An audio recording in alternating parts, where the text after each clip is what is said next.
Good morning, dear friends, and welcome back to my channel. Today I wanted to share with you a deck that's been around for about 20 years now. This was first produced in 2002.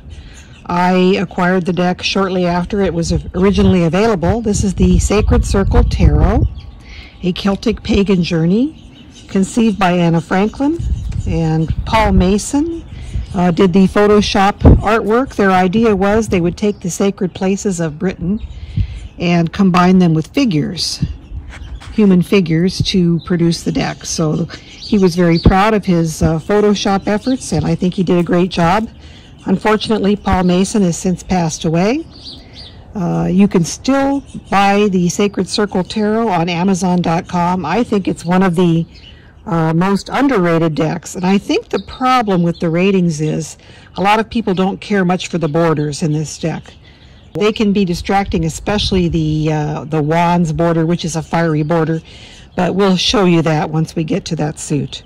So let's go ahead. I'm going to just show you the guidebook. This is the book that comes when you purchase the deck.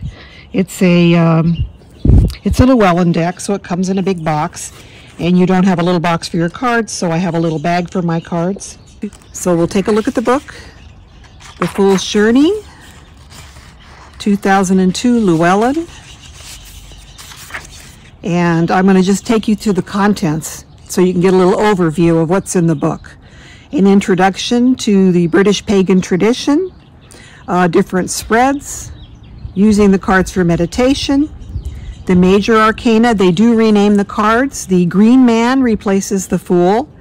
Then we have the High Priest instead of the Magician, the High Priestess, the Lady and Lord instead of the Empress and the Emperor, the Druid instead of the Hierophant, and the Lovers, the Chariot, the Warrior in place of Strength, and then we have the Shaman in place of the Hermit, the Wheel for the Wheel of Fortune, so that's not too far off, the Web for Justice, Sacrifice for the Hanged Man, Death, the Underworld replaces Temperance. This deck does not have a devil. The Tower, Initiation, the Star and the Moon are unchanged, the Sun, Rebirth in place of Judgment, and the World Tree.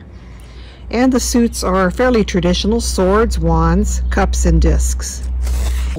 So if you can adjust around a little bit, the major arcana, which replaces some of the Christian iconography with more pagan symbolism, you won't have much trouble at all with this deck. So I don't really want to go too much into the book because I know you'd rather see the cards. We do have a nice large image of each card in this book. Even the minors have nice large depictions of the cards. The symbolism is explained. The divinatory meanings and reverse meanings are here. So I think this deck is really beautiful, and I think, as I said earlier, it's pretty much underrated. So let me get the cards out. Oh gosh, I might have to reorganize them. Or maybe not. I haven't. There we go. Okay, so let's come in a little closer for a better look. I'm out in my garden this morning filming, and the wind is a little bit breezy. So hopefully things won't blow away while I'm filming here. So in place of the Fool, we have the Green Man, and this is similar to other Celtic pagan decks. In some other decks that I've seen, they've had the Green Man replace the Hanged Man, which is kind of interesting, but I like the Green Man as the Fool, and I've seen it represented this way in a couple of other more Celtic pagan decks. So the Green Man represents new growth, initiation, springtime, new beginnings, the rebirth that happens in spring. And this card is numbered 0. We've got some foresty symbols. He looks like he's just coming out of the earth. And as you can see, there's a border here But this border sort of works, I think, in the majors. I like the border. It doesn't detract much from the image. I would have preferred, this is a 20-year-old deck, mind you, but it would have been nicer, I think, to have the image with a less obtrusive border. But it is what it is, and it is a classic deck. Here we have the High Priest. He's got the similar border. And here we've got the tree on the hillside. We've got the sun, sunflowers. He's got his Book of Magic. So I rather like that card. He's getting ready to manifest. This is a very beautiful High Priestess. Got the water, the swan. She's got her globe. We've got a standing stone circle in the background.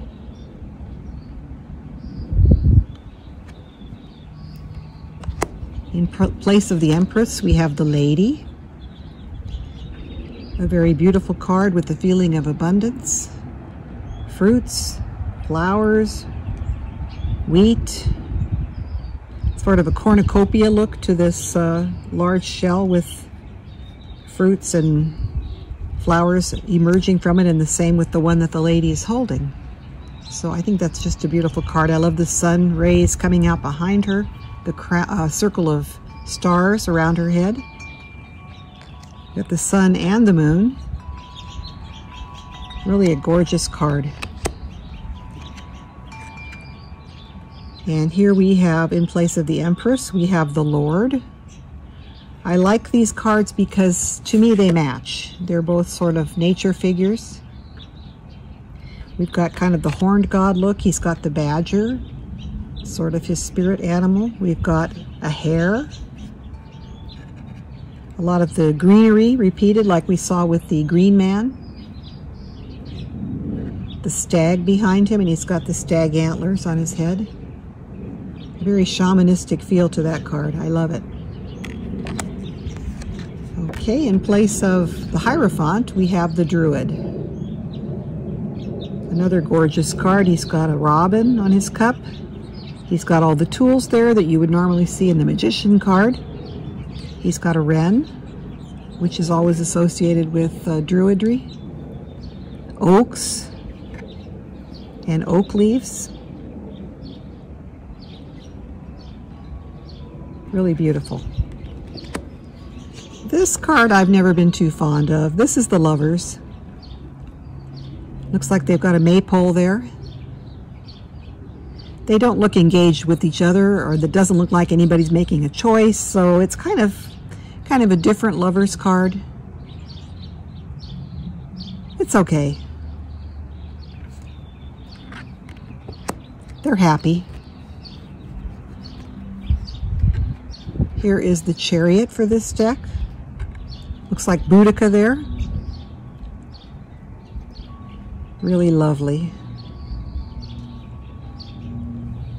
Gosh, those horses are just gorgeous. The artwork in this deck is just really spectacular.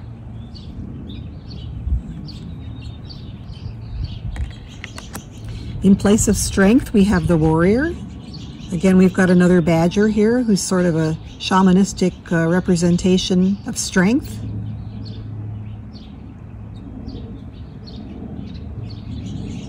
She has a very determined look on her face. And here we have, in place of the Hermit, we have the Shaman.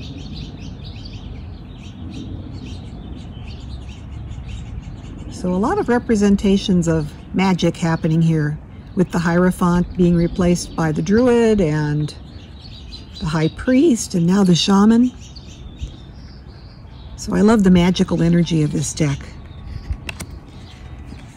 Here is the Wheel. We've got representations of the elements in the four corners. Basically all you need for that card. In place of Justice, we have the Web, which really gives you sort of that karma feel. What a web we weave, reap what you shall sow, that sort of a feeling. The Spider. I love her wolfhound also. And because these are photoshopped, Of course, the faces of the subjects of the cards are all very crisp, clear, and very natural because, of course, they're photography. I don't mind that at all. As a matter of fact, I sort of prefer it. Next, we have Sacrifice for the Hanged Man. Got the Corn Dolly, which is, of course, a traditional Celtic object to symbolize sacrifice and rebirth. Death, represented by this lovely Lady Reaper. That's one of my favorite death cards of all time. Has a very peaceful feel to it. We've got the skulls up here.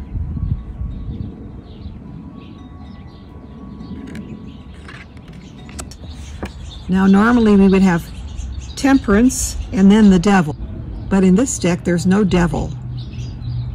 So we go directly from death to the underworld. So we've got the dragons that traditionally were believed to live within the earth itself. The boar. So after you die, next step, the underworld. And since this is a little different, I'm going to read a little bit from the book for you so you can get a feel of the meaning of the card, the underworld.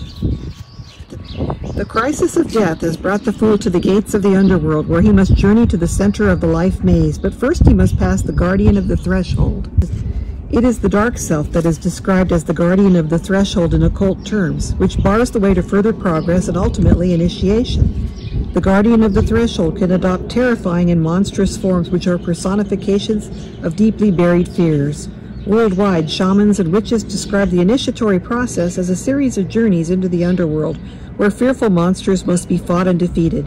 It is a frightening thing to be brought face to face with your most severely repressed fears, something that most would prefer not to know about. However, it is this dark self that opens the gateway to initiation, and the guardian is not defeated by repression or being battled with, but by being recognized and assimilated as part of the whole self. This whole self is the treasure the dragon guards. So we skip directly from death to the replacement card for the devil, which is the underworld. The Tower, pretty traditional Rider-Waite type of an image.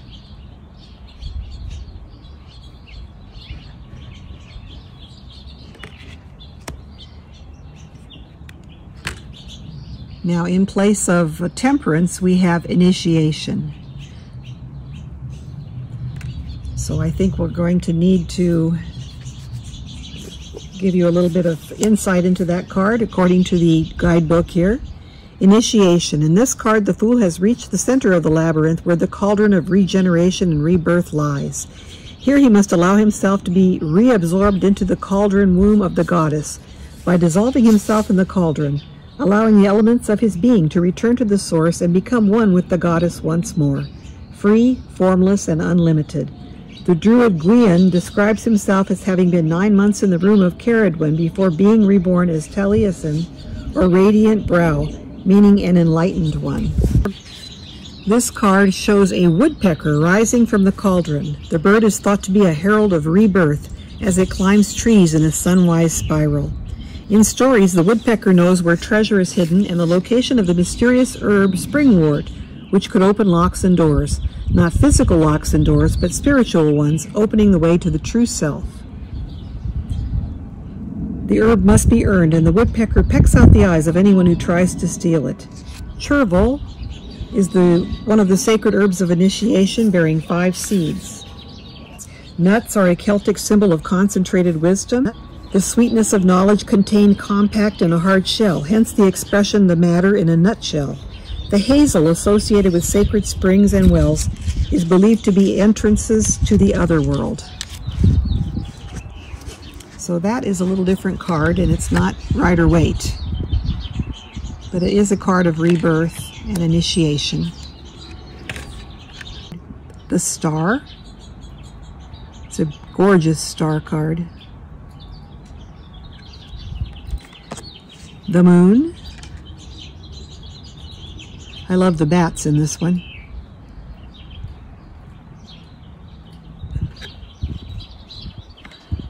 There's the water and the stones, so it's rather traditional. A little bit of a twist on tradition, but a nice twist. I like it. Here's the sun. In keeping with the ancient beliefs, there was a god of the sun. So this sun card is lovely. Of course, the cycles of the sun and the solstices and equinoxes played an important part in Celtic life, or so we presume, because of the monuments they left behind. Here is another card of rebirth. This replaces the Judgment card. Kind of a little baby face in there. We've got holly and ivy. So this is sort of a Yule-centric card. Very beautiful. And in place of the world, we have the world tree.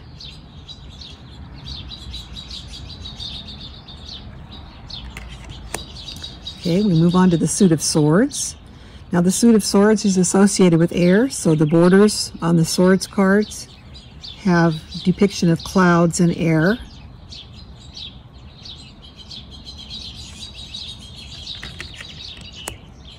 And these minor arcana do have keywords, so that helps a bit. Intellect for Ace of Swords. Two of Swords is opposition. Three of Swords is discord. Although I personally don't interpret Three of Swords that way. Four of Swords, rest. But this is pretty much, the minors are pretty congruent with Rider-Waite-Smith meanings. Five of Swords, defeat. Six of Swords, solace. A little twist on the boat sailing off into the more calm area. It's a similar idea, it's just a slightly different keyword. Solace, retreat, refuge. Seven of Swords, diplomacy. Rather than when you see the Rider-Waite with the gentleman making off with some of the swords, and you get kind of a feeling of deception, deceit, dishonor. But a lot of people interpret this card as being a card of planning and maneuvering and diplomacy.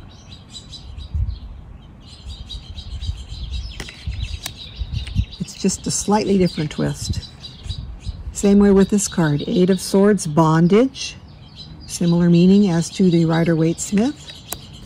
Nine of Swords, suffering. Or as we see in the Rider-Waite deck, you see a lady with swords over her head and she's sort of having a nightmare, having anxious moments. So it's like mental anguish, mental suffering. And Ten of Swords, disillusion. And I really like that twist on the Ten of Swords. So whether you learn to read with Rider-Waite or not, you still could use this deck because it's very similar and there are keywords associated with each card. Page of Swords, thought. I really like that card. The Knight of Swords, change.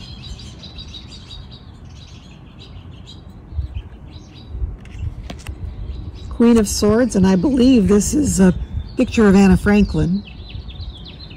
Queen of Swords is imagination. And to me, she's more of a clarity figure. And actually, the Page of Swords is Paul Mason in his younger days.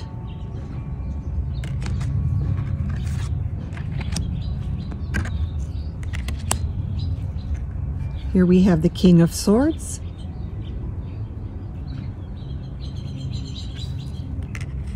He is the culmination of air, intellect, knowledge, communication. Now this is the suit that I was talking about where I find the borders personally rather distracting, this flame border. But it does represent fire energy. Here we have Ace of Wands, creativity. Two of Wands, courage. I rather like that. It's a natural for the Two of Wands card.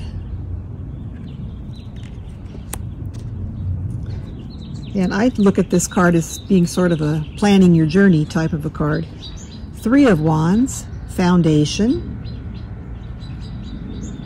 So you've set yourself a foundation and you're taking off with your idea. Four of Wands, development.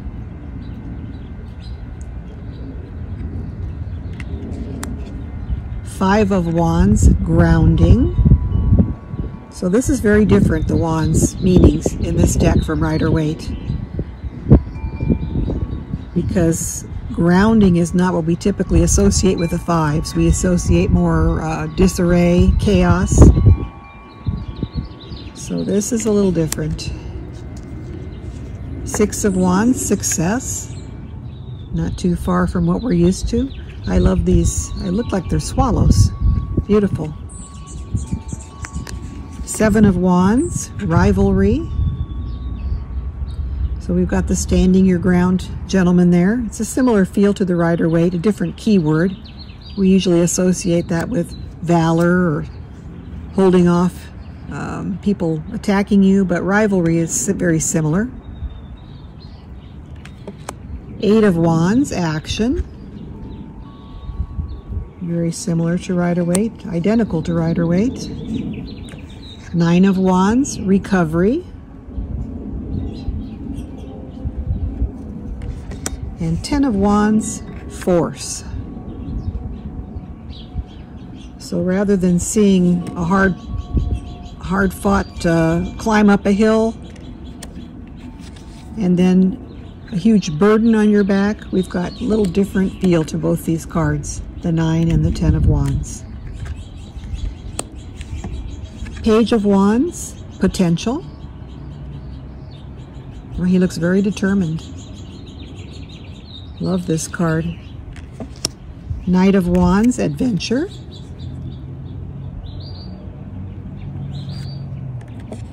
Queen of Wands, illumination. Love her fox. No cat, no sunflower, but fox and fire, that works well. And the King of Wands, the ultimate fireman. He's got solar symbols, a golden throne. All right, next we move on to the suit of cups. We've got kind of water in the borders of this suit. Ace of Cups represents spirituality. Two of Cups represents harmony. Love I think it's a magpie. Very nice. Three of Cups, resolution.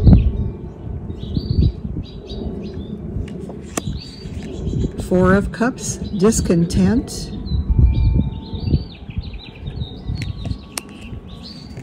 Five of Cups, regret.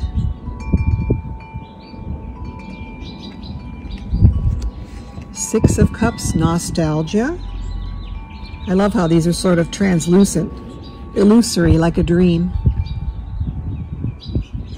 And we've got this beautiful landscape in the background. I just love this card. It's really pretty.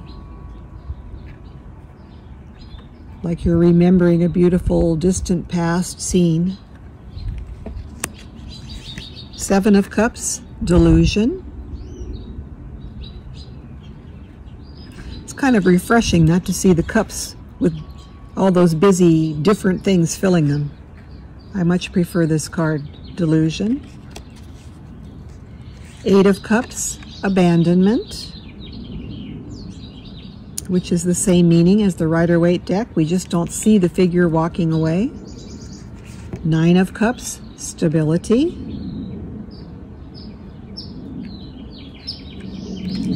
And 10 of Cups, reward. Look at all the fruits in there. Lovely, lovely. All right, the court cards. Page of Cups, reflection. Pretty traditional looking, the guy with the fish. It's a beautiful card. Look at the tree behind. Really gorgeous. The Knight of Cups, movement. I love otters, so I've got to love that card. Queen of Cups, intuition.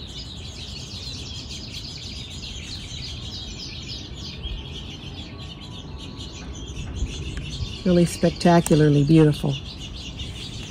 But see, wouldn't it have been nice to just have this image without this border? Would have popped and been so nice to look at. Maybe they'll do that someday. Maybe they'll remake this deck. I wish they would. King of Cups, water. I love the silver throne because he's associated with water and the silver cup, and he's got the deer hound. Really nice. All right, then we move on to the more earthy suit of discs. We've got all this greenery in the border, which is pretty. The ace represents abundance. I love this shield. It's got the green elements on it. So abundance. 2 of discs, fluctuation. Very Rider-Waite feel to that. 3 of discs, dedication. So you do get kind of the craftsman feel to this card. And also the sense that maybe being paid for your work or what you're creating is there as well.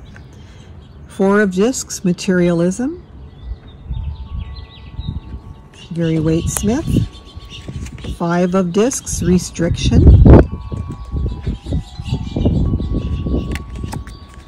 Well, the wind's kicking up a bit. I know you can hear my wind chimes ringing, and hopefully my cards won't start blowing around. 6 of discs, bounty. That is just simply gorgeous.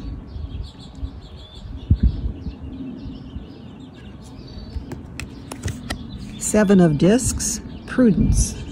So knowing what to do and when to do it.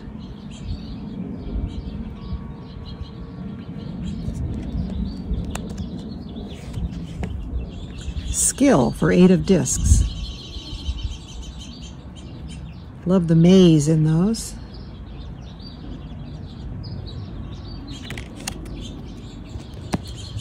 I have to tell you, I just love this deck.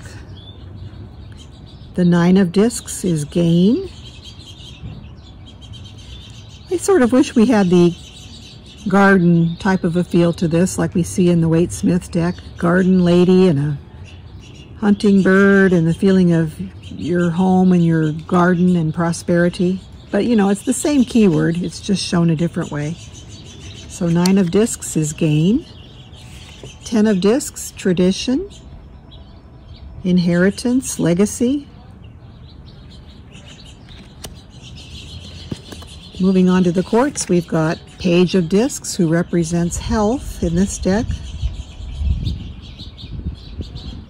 I always think of this card as a student, so one keyword sometimes isn't quite enough. Knight of Discs, husbandry. Since the discs or pentacles are associated with earth and home and farm, so animal husbandry would definitely be associated with these courts. The Queen of Discs, I think she is just spectacular. Expression. And she certainly does have that air of expression about her. Her throne is sort of green toned. Her dress is green, green and gold. Gosh, I love that card. Beautiful. And here we have the King of Discs. He is also wonderfully done. And he's got a little robin here looking by. I hope you enjoyed this quick walkthrough. I didn't go too much in depth on the cards. I could have read a lot. There's a lot of great information in this book. This is one of the best books ever. And of course, if you have the deck, you're going to need the book. It's a wonderful book. It explains all the symbolism in the cards and the meanings. And you won't regret your purchase if you get this deck. It's just beautiful. And the cardstock is lovely. Here are the backs. So we've got all the elements kind of on a stone. The cardstock is very nice, very sturdy. Like I said, I've had this for 20 years now. And while I haven't worked extensively with it, because the cards are a bit large, so I tend to grab a smaller deck when but it shuffles real easily. A beautiful deck.